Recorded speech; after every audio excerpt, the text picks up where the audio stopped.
할렐루야. 귀한 찬양 감사드립니다. 얼마 전에 한 선모님로부터 갑자기 전화를 받았습니다. 내용은 요즘 삶이 너무 힘들어서 마음이 굉장히 낙심이 된다는 것이었습니다. 코로나가 장기화되면서 그동안 있었던 일들도 다 줄어들었고 6개월 동안은 일거리가 전혀 없어서 굉장히 힘들다는 이야기였습니다.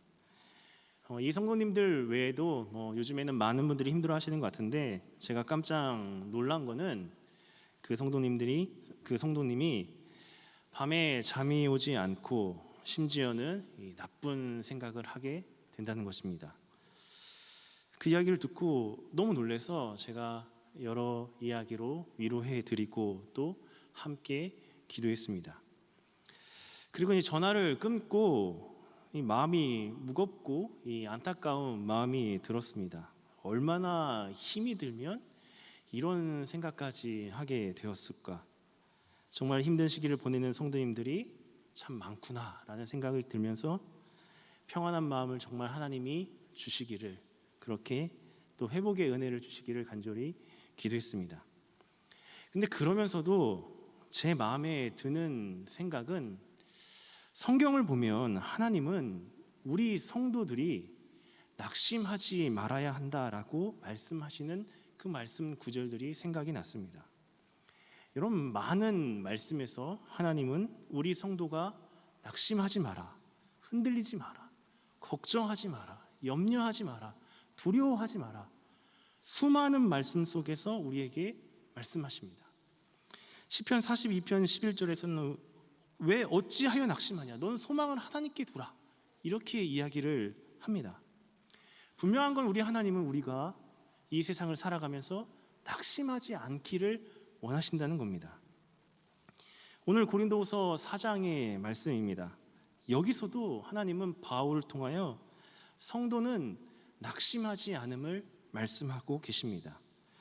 4장 시작인 1절에서도 바울은 낙심하지 아니하고 또 8절에서도 낙심하지 아니하여, 오늘 보면 이 16절에도 그러므로 우리가 낙심하지 아니하노니 라고 말씀합니다.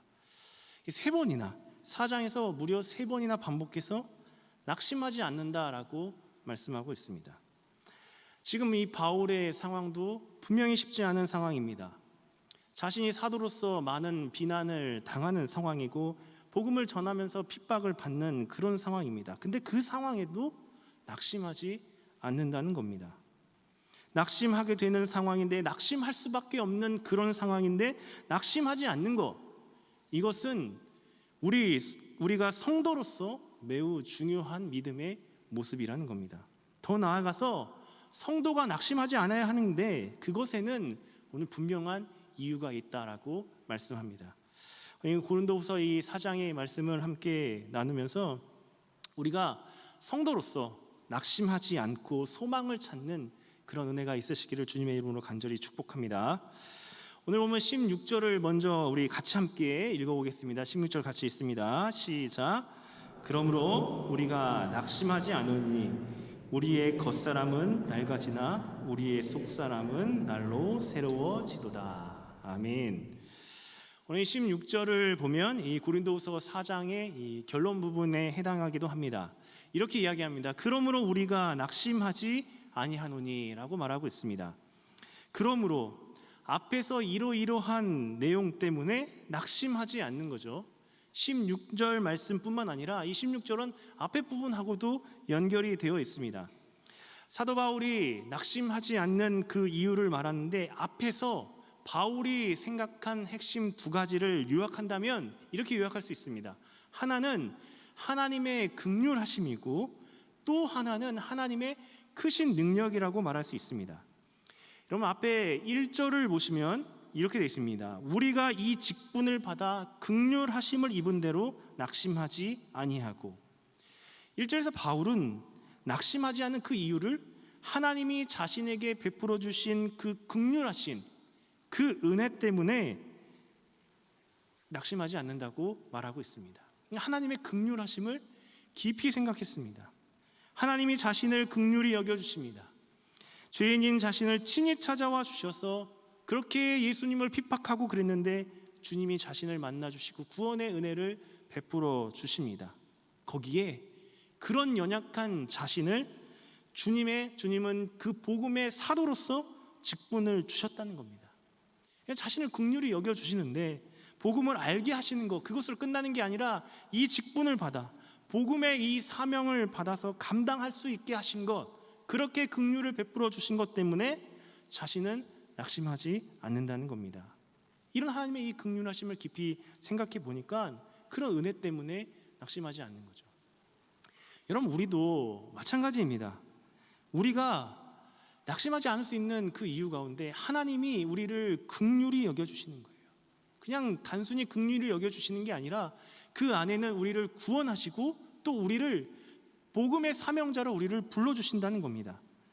생각해 보시기 바랍니다. 수많은 사람들이 있습니다. 세상에 엄청나게 많은 사람이 있습니다. 그런데 그 중에 나를 긍휼히 여겨주셔서 나를 택하시고 직분까지 주셨습니다. 여기 계신 분들, 우리 성도님들 가운데 하나님께서 주신 그 직분을 한번 생각해 보시기 바랍니다. 그 사랑으로, 그 긍휼하심 때문에 내가 직분을 받고 하나님을 섬길 수 있고 신앙생활을 할 수 있다는 것, 여러분, 이것만 하나만으로도 우리는 충분히 낙심하지 않을 수 있다는 겁니다. 그뿐만 아니라 바울이 또 깊이 생각한 것이 있는데 그것은 하나님의 크신 능력이었습니다. 오늘 본문 앞에 여러분 14절을 보시면 이렇게 되어 있습니다. 주 예수를 살리신 이가 예수와 함께 우리도 다시 살리사. 하나님이 십자가에서 죽으신 그 예수를 죽은 자 가운데서 다시 살리셨어요. 그 다시 살리신 그 능력을 생각하면 바울은 낙심하지 않을 수 있습니다. 조금 자세히 나누겠지만 이 예수를 죽은 자 가운데서 다시 살리신 그 하나님의 능력은 곧 부활의 능력입니다. 그 능력을 깊이 생각하면 낙심하지 않는 거예요.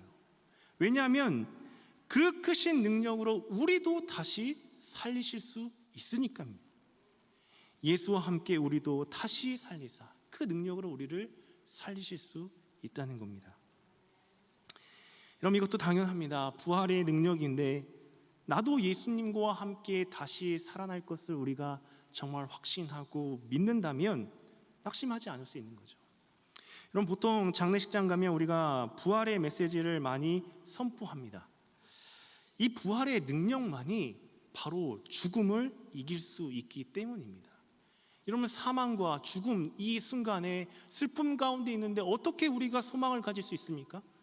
부활의 소망이 있으니까 우리가 소망을 가질 수 있는 겁니다. 부활을 확신하고 있을 때 성도는 죽음 앞에 두려워하지 않을 수 있습니다. 바로 사도 바울은 이렇게 죽은 예수를 다시 살리실 크신 능력이 있기 때문에 나는 낙심하지 아니한다라고 고백하는 겁니다. 우리가 이 16절 말씀 뒷부분을 좀 자세히 나누기 전에 먼저 이 하나님의 긍휼하심과 하나님의 크신 능력을 여러분 한번 깊이 묵상해 보셨으면 좋겠습니다. 하나님의 긍휼하심을 받았다는 거 한번 생각해 보시기 바랍니다. 불쌍히 여기시고 택하셨습니다. 아무리 어렵고 힘든 상황이라도 하나님이 긍휼히 여기시는데 우리가 무엇을 두려워하고 무엇을 또 낙심하면서 살아가겠습니까? 하나님이 여러분 긍휼히 여기시면 단순히 그냥 긍휼히 여기시는 것으로 절대 끝나지 않습니다. 우리 하나님은 반드시 우리를 기억하시고 우리를 위해서 일하시기 때문입니다. 여러분, 출애굽기를 보면 이스라엘을 하나님께 구원하실 때 하나님은 이스라엘 백성들이 애굽의 노예로서 부르짖을 때 하나님은 그들을 돌보시고 기억하셨다라고 분명히 말씀하고 있습니다. 그들을 긍휼히 여기시니까 기억하시고 하나님이 크신 능력으로 그들을 구원해 주시는 겁니다. 우리 성도가 어떤 상황에서 낙심하지 않을 수 있는 그 분명한 이유는 이 하나님의 긍휼하심과 하나님의 크신 능력인 줄 믿으시기 바랍니다. 수많은 믿음의 선도들이 붙들었던 게 이 확신과 믿음이에요. 오늘 우리에게 이 확신과 믿음이 있어서 낙심으로부터 벗어날 수 있는 우리 모두가 되시기를 주님의 이름으로 간절히 축복합니다. 이 확신과 믿음에도 불구하고 우리의 그 현실 속에서 쉽지 않는 그런 모습을 생각하며 바울은 또 다른 측면에서의 그 이유를 말씀하고 있습니다. 뒷부분을 보면 16절 뒷부분을 보시면 우리 겉사람은 낡아지나 우리 속사람은 어떻게 됩니까? 날로 새로워지도다라고 말씀하고 있습니다. 겉사람과 속사람을 비교하면서 설명합니다. 자, 우선 여러분 겉사람 무엇을 의미할까요? 겉사람은 우리의 실존입니다. 겉의 육신, 그 육신의 모습을 생각할 수 있습니다. 7절에 그 앞에 말씀처럼 질그릇과 같은 연약한 육신입니다. 근데 그 육신이 어떻게 되냐면 낡아진다는 겁니다. 낡아진다는 것은 쇠화여지는 거예요. 점점점 약해지고 황폐해지는 겁니다. 결국 육신은 점점점 약해져서 쇠화여져서 죽음에 이르게 됩니다. 여러분, 사실 우리는 육신적인 면으로 본다면 죽음을 향해서 가는 존재라고 말할 수 있습니다. 그게 잘 보는 게 우리가 점점 약해져요. 아프기도 하고 점점점 약해집니다. 신방을 하다 보면은 제일 많이 제가 기도해 드리는 것은 다른 게 아닙니다. 육신의 강건함이에요. 목사님, 여기도 아파요, 어깨도 아파요, 무릎도 아파요, 마음도 아파요, 다 아프다고 항상 얘기하십니다. 실제로 5년 전만 해도 건강했던 우리 성도님들이 지금 많이 아프신 분들이 굉장히 많이 있습니다. 우리의 육신은 그렇게 쇠약해집니다. 그런데 이 겉사람은 단순히 쇠약해지는 그 육신만을 말하는 것이 아니라 지금 바울은 세상 속에서 속한 자이기도 합니다. 그래서 세상에서 당하고 있는 여러 가지 육신을 입고 있기 때문에 당하고 있는 그 모든 것들을 다 포함한다는 겁니다. 특별히 바울이 지금 고난의 상황에 있다는 것을 우리가 생각할 때에 그것은 지금 받고 있는 고난과 어려움, 이 모든 것들을 다 포함하는 거예요. 겉사람이 낡아진다. 결국 그것 때문에 오고 있는 우리에게 있는 그 여러 가지의 고난과 그 어려움을 다 포함한다는 겁니다. 세상에 속한 사람으로 받을 수밖에 없는 그런 것들입니다. 반대로 여러분, 속사람은 어떻게 되냐면 날로 새로워집니다. 이 속사람은 겉사람과 반대가 되는 것이겠죠. 근데 이 속사람은 세상에 속한 사람이 아니라 그리스도 안에서 새롭게 된 사람입니다. 영원한 나라에 속한 사람입니다. 이미 마음속에 새 시대의 그 영을 마음에 소유한 사람입니다. 육신적으로는 5장 1절에 나오는 것처럼 더 이상 약해지지 않는 그 부활의 몸을 입을 사람이라는 겁니다. 여러분, 그 뒤에 보시면 5장 1절을 보시면 육신의 장막이 무너지면 하늘에 있는 영원한 집이 있다고 그랬죠. 이 영원한 그 집, 부활의 몸을 입을 사람입니다. 근데 중요한 것은 단지 미래만이 아니라 지금 이 현실 속에서도 영원한 목적 속에서 부활을 그 소망하며 기다리고 있는 영원한 나라를 소망하는 사람이라는 겁니다. 여기 중요한 말이 있습니다. 날로 새로워진다라고 말씀하고 있습니다. 날로 새로워진다는 것은 영원한 그 부활을 소망하고 이 영원한 생명을 소유했다, 그게 먼 미래의 그런 의미만이 아니라 지금 이 현실에서 그 소망을 품고 날로 새로워지고 있다는 것이 중요합니다. 영원한 이 부활의 이 소망이 현재 점점점 깊어집니다. 그래서 여러분, 영어 성경을 보면 현재 진행형으로 되고 있어요. 날로 새로워지고 있는 겁니다. 부활의 소망이 점점점 깊어지고 더 확실해지는 겁니다. 바울이 낙심하지 않는 이유가 바로 이겁니다. 겉으로는 육신적으로 외형적인 많은 고난이 있고 육신은 약해지고 세상 속에서는 여러 가지 핍박당하고 비난당하고 힘든데 자신의 이 속사람, 영으로 태어난 이 부활을 소망하는 이 사람은 점점점 커지는 거예요. 현실에 살지만 결국 바울은 그 현실에 머물러 있던 사람이 아니었다는 겁니다. 빌립보서 3장의 그 고백처럼 하늘의 시민권을 가진 하늘의 사람이었다는 겁니다. 육신이 약해지는 거, 세상의 고난과 어려움이 많아지는 거 상관없습니다. 코로나의 상황이든 물질이 없든 상관이 없어요. 질그릇같이 깨어지고 사망이 우리 안에 역사하고 사막으로 우겨쌈을 당해도 답답한 일을 당해도 상관이 없습니다.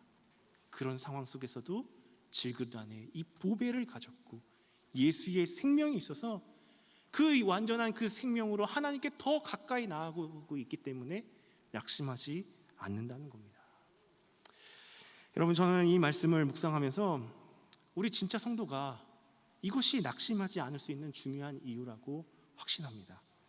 성도는 세상에 있는 것들이 많아지고 외형적으로 화려해지고 커지고 고난이 없어서 낙심하는 게 아닙니다. 그것과 상관없어요. 내 안에 부활의 능력이 점점점 커지고 참 생명이 내 안에서 지금도 작동하고 있기 때문에 그게 세상 사람들과 다른 이유예요. 세상 사람들과 낙심하는 이유가 하지 않는 이유가 다른 거예요. 세상은 뭔가 잘 돼야 되잖아요. 내가 바라던 것이 이루어져야 되잖아요. 근데 성도는 그게 아니라는 거예요. 여러분, 맞지 않습니까? 성경의 이 믿음의 사람들이 고백한 내용은 이런 내용이에요. 나는 주님 한 분만으로 기뻐하고 만족합니다. 그래야 맞는 거잖아요. 오늘 여러분, 정말 나는 나의 이 속사람이 날마다 새로워지고 있는지 한번 돌아보셨으면 좋겠습니다.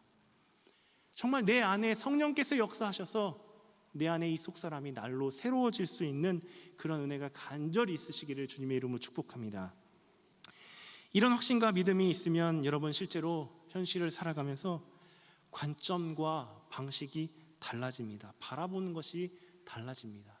저는 오늘 두 가지를 나누고 싶은데요. 첫 번째는 고난을 해석하는 것이 다릅니다. 우리 17절을 우리 같이 읽어보겠습니다. 17절 시작. 우리가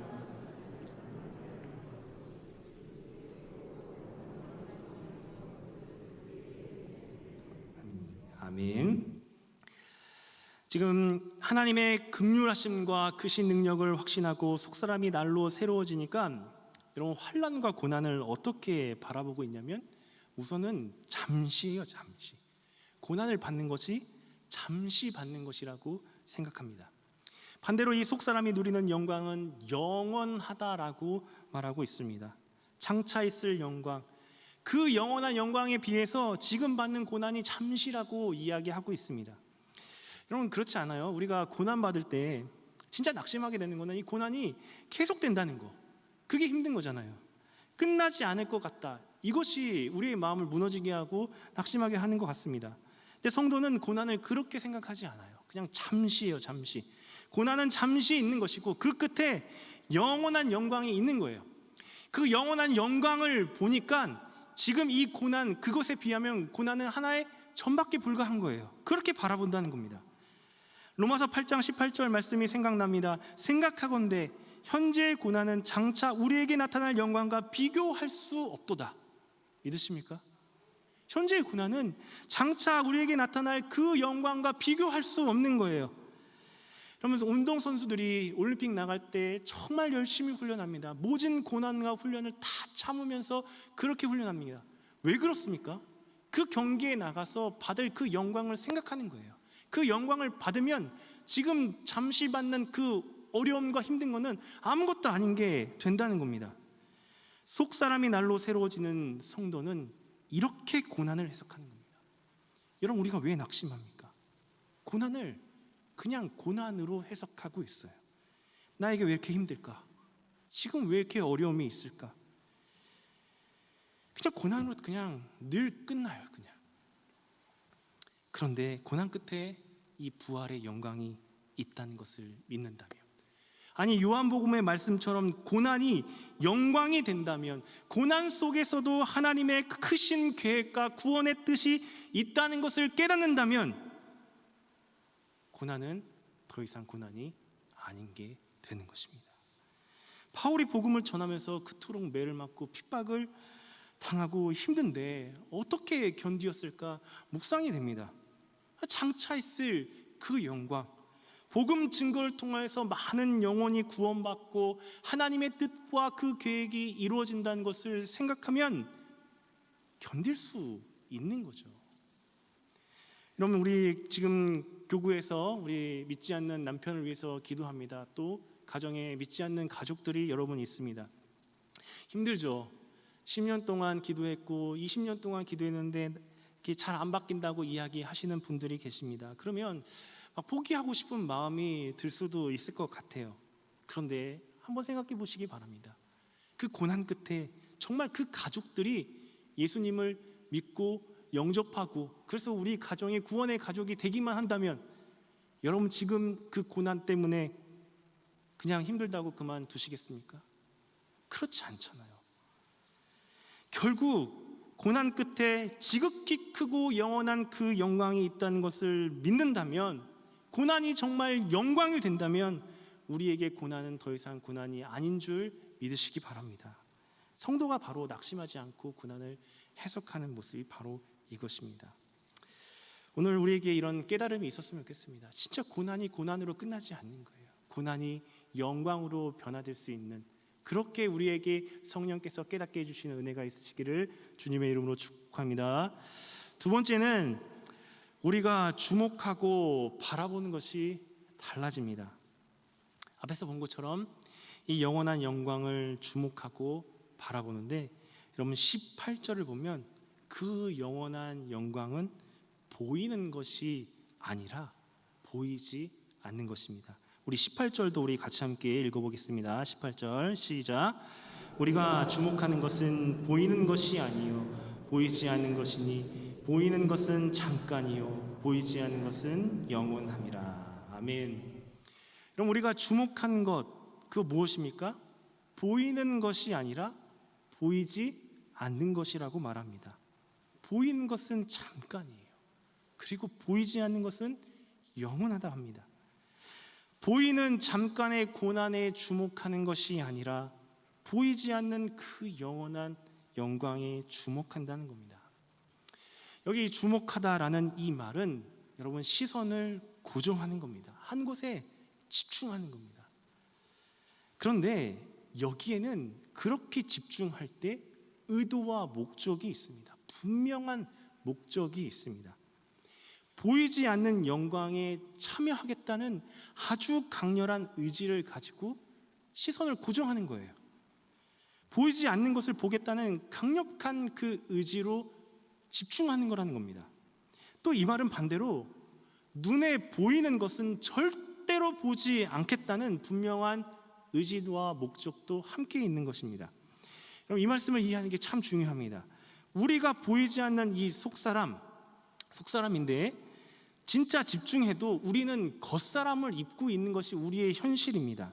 그래서 우리가 자연스럽게 눈에 보이는 것은 이 육신의 것들, 보이는 것이 쉽게 보일 수밖에 없습니다.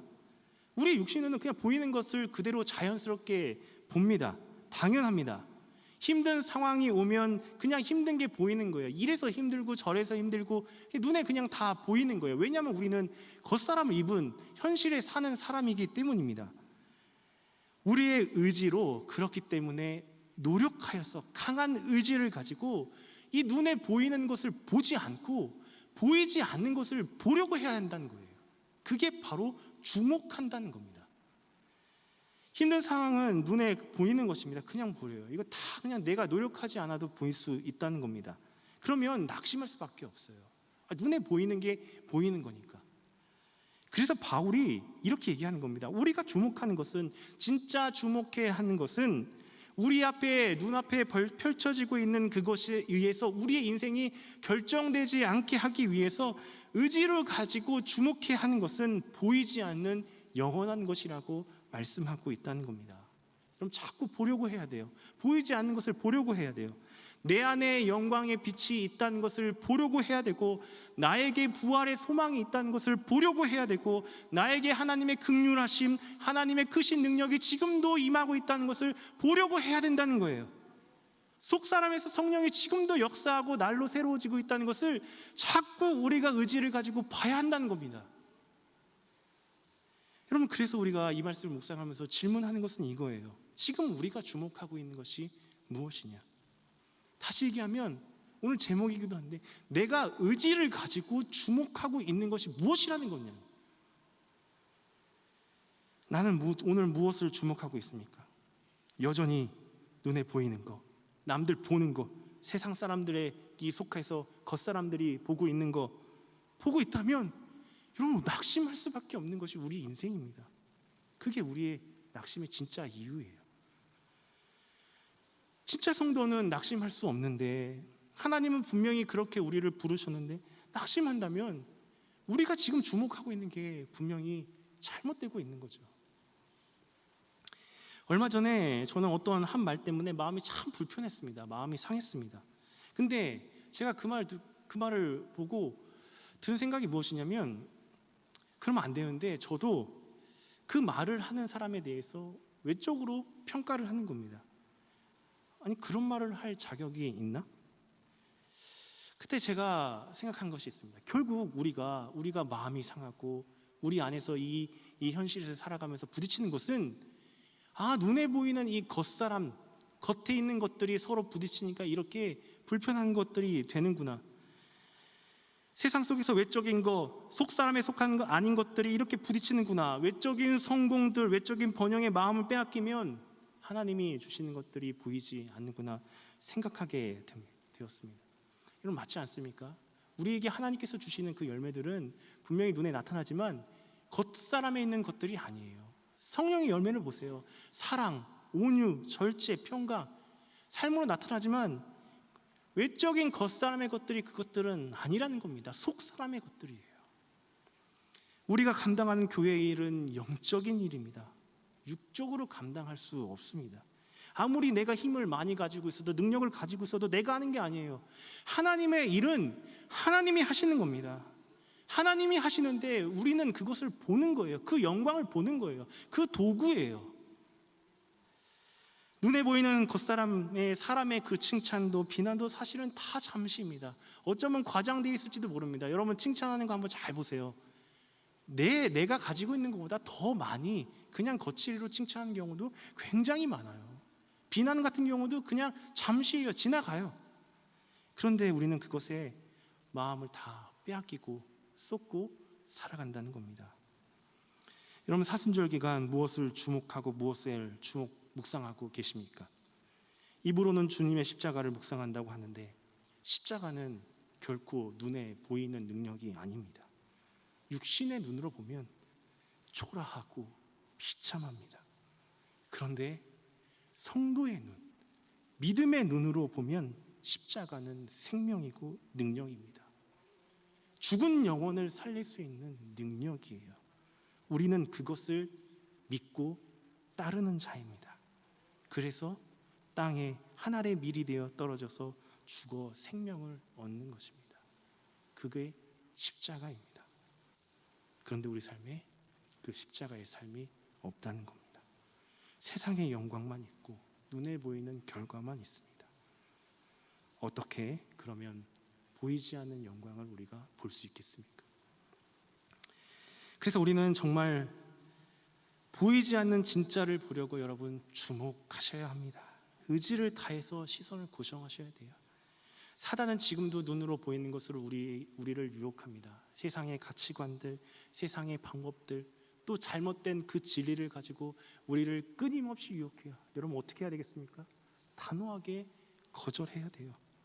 고난 앞에 무릎을 꿇는 것이 아니라 고난을 이기시고 부활하신 그 주님을 의지하고 바라보아야 하는 겁니다.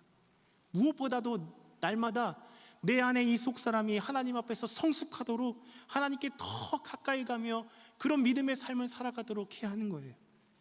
육신의 눈이 아닌 믿음의 눈을 들어서 바라봐야 한다는 것입니다. 영적인 거는 믿음의 눈으로 보는 겁니다. 그리고 그것을 보는 것이 참 믿음이라는 겁니다. 이제 말씀을 정리하겠습니다. 우리는 질그릇 같은 자들입니다. 깨어지기 쉽습니다. 참 연약하고 말 한마디에도 쉽게 평강이 깨어지는 그런 연약한 자들입니다. 육신도 점점 약해집니다. 그런데 그런 우리 안에 보배가 있습니다. 진짜 보배가 있어요. 날로 새로워지는 속사람으로 만들어주는 보배이신 그 예수님이 계신다는 겁니다. 여러분, 그것에 우리가 주목했으면 좋겠습니다. 얼마 전에 또 다른 한 성도님을 신방했습니다. 나눈 대화가 참 기억에 남습니다. 제가 이렇게 물었습니다. 집사님, 요즘 어떻게 지내세요? 이렇게 대답하십니다. 목사님, 지난 코로나 1년을 돌아보면 참 너무 힘들었습니다. 근데 참 힘든데 그때마다 하나님이 인도하시는 그 손길을 느꼈습니다. 그래서 너무 감사했습니다.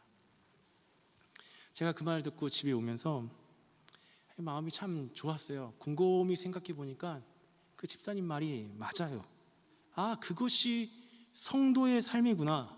아니, 성도가 누리는 복이구나.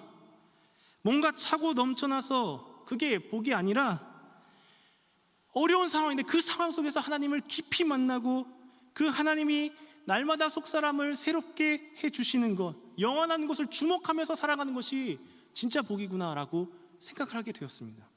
참 위로가 되었어요. 여러분, 고난 앞에 너무 낙심하고 슬퍼하지 않기를 바랍니다. 우리가 영원한 것, 하늘을 바라보면 천년도 하루가 될 수 있어요. 지금의 고난도 금방 지나갈 수 있다는 거예요. 견딜 수 있다는 겁니다. 믿음의 눈으로 부활의 주님을 바라보고 영원한 것에 주목하면 우리 하나님께서 우리를 도우시고 우리와 함께 해 주실 줄 믿습니다. 이런 은혜가 풍성한 참된 성도의 삶을 살아가시기를 주님의 이름으로 간절히 축복합니다. 기도하겠습니다. 하나님, 은혜를 감사합니다. 연약한 우리를 사랑하시고 우리에게 구원의 은혜를 베풀어 주시고 날마다 우리의 속사람이 새롭게 되게 하시니 감사합니다. 우리가 날마다 영원한 것을 주목하며 주님과 동행하는 믿음의 삶을 살아갈 수 있도록 인도하여 주옵소서. 예수님의 이름으로 기도하옵나이다. 아멘.